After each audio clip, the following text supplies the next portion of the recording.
Hi అండి, welcome back to our channel. ఈరోజు అయితే పింక్ దోశ చేస్తున్నాను. బీట్రూట్ సన్నగా తరిమాలి. తరిమిన తర్వాత బీట్రూట్ రసం పోయాలి, మనకు పింక్ కలర్ వచ్చేస్తుంది. సో నేనైతే కొద్దిగానే వేసాను, మనకు పింక్ కలర్ వచ్చేసిందండి. మా పాప అడిగింది పింక్ దోశ చేయవా మమ్మీ అని.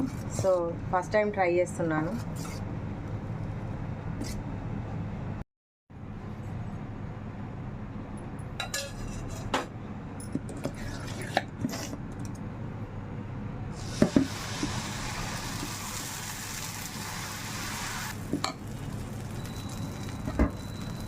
మనం నార్మల్ దోశ ఎలా చేస్తామో అలా చేస్తాము, కాకుంటే బీట్రూట్ తురుము అందులో కొంచెం రసం పోస్తే పింక్ కలర్ అయిపోతుంది.